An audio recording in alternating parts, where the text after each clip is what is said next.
Magandang araw at magandang oras mga ka-art lover. Meron palang hula si Brother Eli Soriano ng dating daan noong nabubuhay pa siya tungkol ito kay Kibuloy dahil sa sobrang yabang ni Kibuloy, sobrang taas magsalita at itong dalawa ay mortal na magkaribal sa pag-preach ng salita ng Diyos.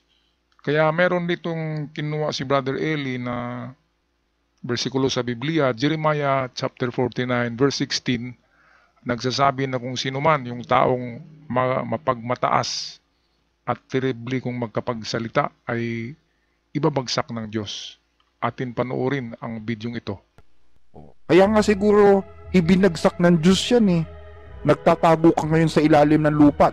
Tama talaga yung Biblia eh. Ito meron tayong babasahin dito sa Jeremiah chapter 49 verse 16. At tingnan ninyong mabuti mga kababayan kung ito ay lumalapat kay Kibuloy Tungkol sa iyong mga kakilabutan, dinaya ka ng kapalaluan ng iyong puso.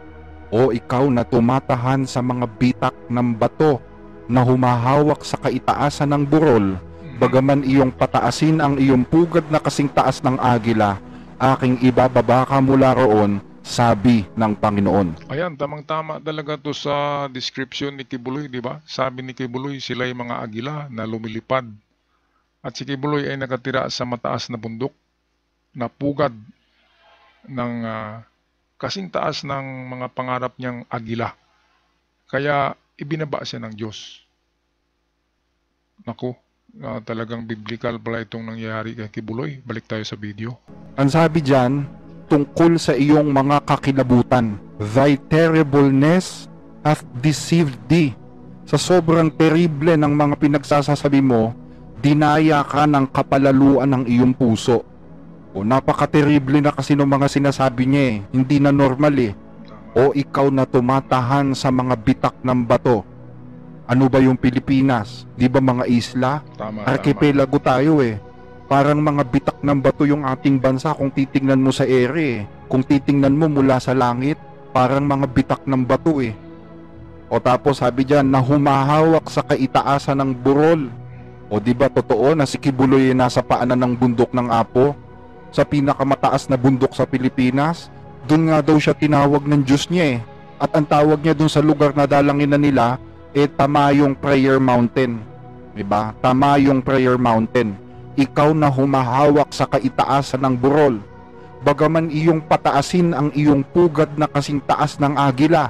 O tama-tama talaga sa kanila eh. Tama. Ano yung nasa Lord's Prayer nila? Ang tingin nila sa sarili nila, sila'y mga agila eh. This is the time Ayan, for ito the yung flight video. of the eagles. Faith can soar high up into the 10th dimension and become an eagle Eagle nga sila eh. like me. Like me Tarantado.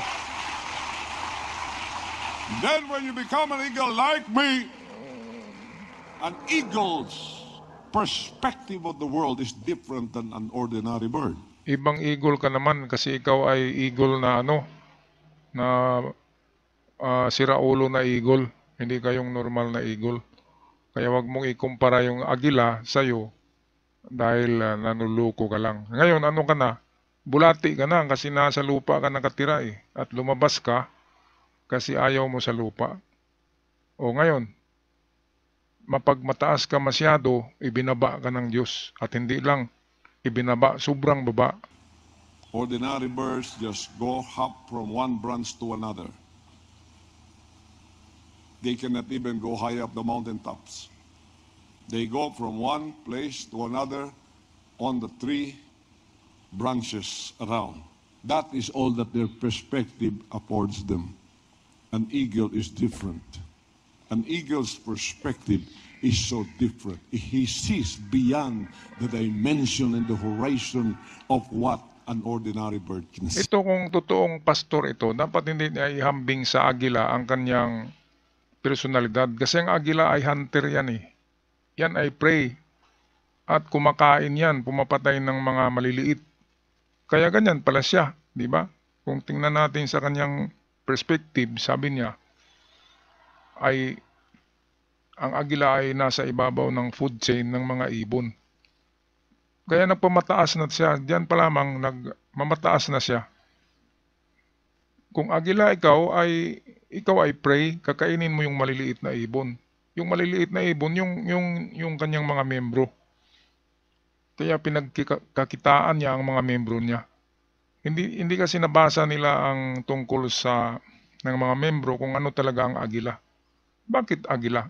Diyan pa lamang alam na natin na anong klaseng personalidad itong si Kibuloy. Balik tayo sa video, nakaka-high blood. I can see all of you, but you cannot see all of me. So ano sabi ng Panginoon? Tarantado. Aking ibababa ka mula roon, sabi ng Panginoon. Nakita nyo, kaya si Kibuloy nasan ngayon? Ibinaba ng Diyos hanggang sa ilalim ng lupa. Kulungan Doon na. siya ngayon nagtatago para wag mahuli ng gobyerno. Nahuli na. Parehong-pareho sila nung nangyari kay Satanas eh. Ano nangyari kay Satanas? Isaias 14:13. At sinabi mo sa iyong sarili, ako'y sasampa sa langit. Aking itataas ang aking luklukan sa itaas ng mga bituin ng Diyos. At ako'y uupo sa bundok ng kapisanan sa mga kaduluduluhang bahagi ng hilagaan. Ako'y sasampa sa itaas ng mga kaitaasan ng mga alapaap.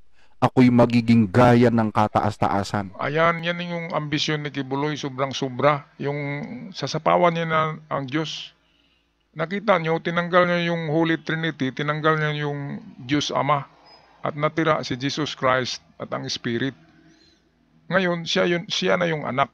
Si Jesus ang Ama, sabi niya, kaya binaluktot niya ang Biblia. Si Jesus ang Ama ngayon, siya yung anak na hinirang daw at may Espiritu Santo, kaya Holy Trinity pa rin. Pero siya yung isa sa mga Holy Trinity, napaka-blasphemous.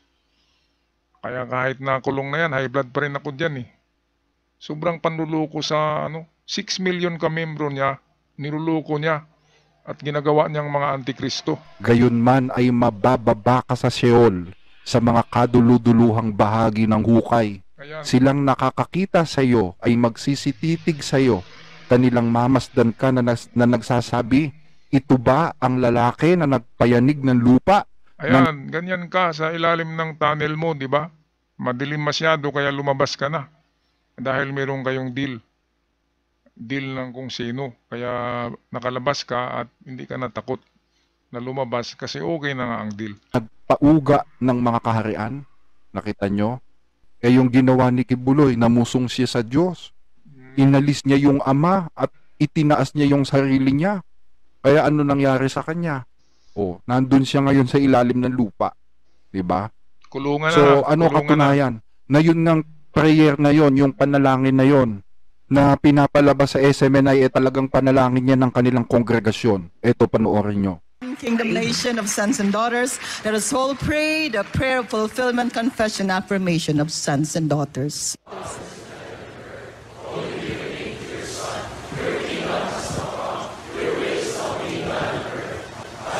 Parang kulto, Nag-memorize sila ng maling-mali eh. Kasi dito ang kanilang gadasan ay si Kibuloy. Tingnan nyo dito sa caption.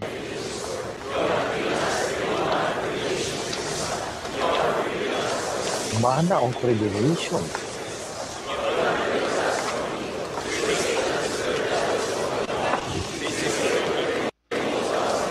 Dubli-dubli pa yung Satan at Lucifer. Kasama pa siguro dyan si Beelzebub. No longer in power na daw ang Satanas. Siya nga yung Satanas eh.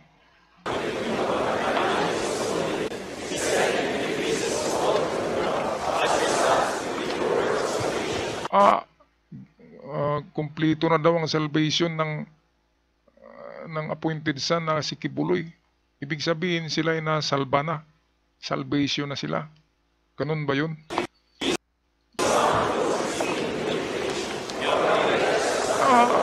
Enthroned, nasa trono na daw. Grabe.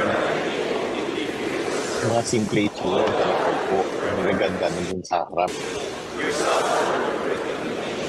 Ito yung sinasabi nitong ating biblical scholar. Ito yung estudyante ni Brother Eli, na sobrang binaboy ang prayer Ito'y prayer kasi na ginawa ni Jesus Christ, itong Our Father in Heaven, Holy be your name.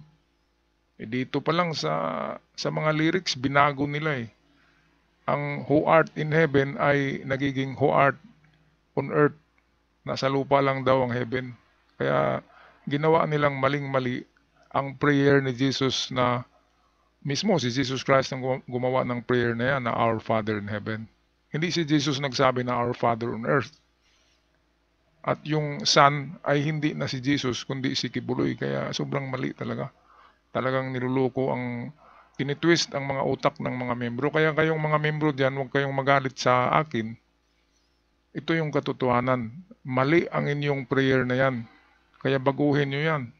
At ibalik niyan sa dati, sa original na prayer, which is prayer ni Jesus Christ. Hindi prayer para kay Kibuloy yan. Para sa totoong God the Father.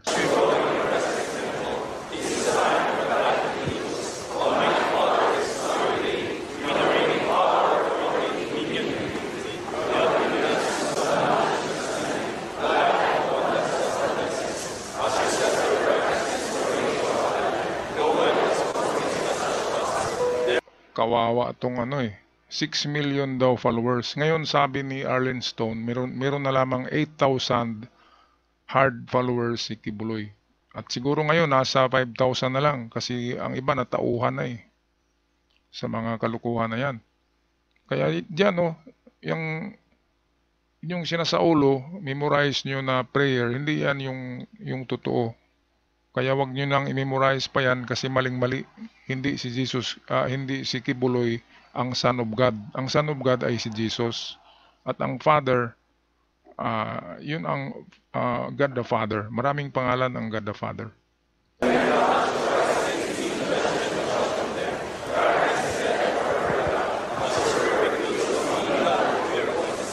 Appointed son na, ayun nakalagay, appointed son daw. Walang appointed son, bigatin son. Yung nag-iisang anak lang. Walang dalawang anak ang God the Father. Iisa lang. Jesus Christ lang. At walang Kibuloy. Tanggalin nyo yung na yan. Appointed son. Siya lang yung nag-appoint sa kanyang sarili na Diyos. Hindi yung Diyos Ama.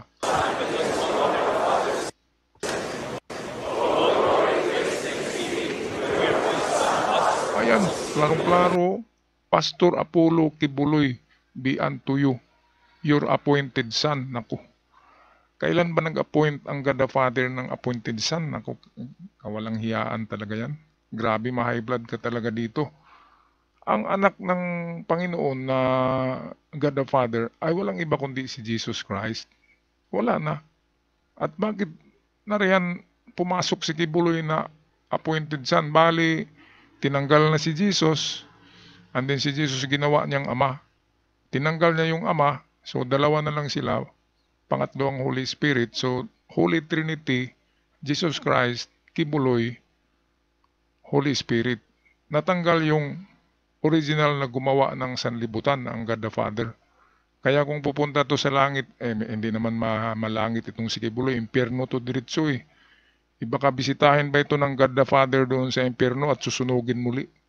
Hanggang magiging usok na lang ito. Grabe na paglapastangan sa God the Father.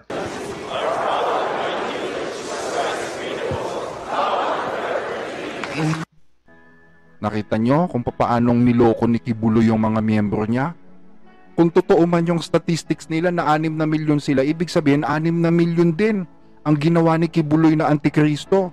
Siyempre pag naniwala ka sa aral ng Antikristo, ang tendency na niyan, yun ang ilalagay mo sa isip mo, yun ang ilalagay mo sa puso mo. Tama. So magiging Antikristo ka na rin. Tama. Nakuha nyo mga kapatid? So I think hanggang dito na lang yung ating pagtalakay. Isa lang po ang ating panawagan mga kababayan, marami pang susunod na katulad ni Kibuloy. Okay, marami pa talagang mga impostor na lilitaw at kung nagustuhan nyo ang video, huwag kalimutan mag-subscribe mga ka-art lover. Ako'y magpaalam na God bless the Philippines and God bless the people.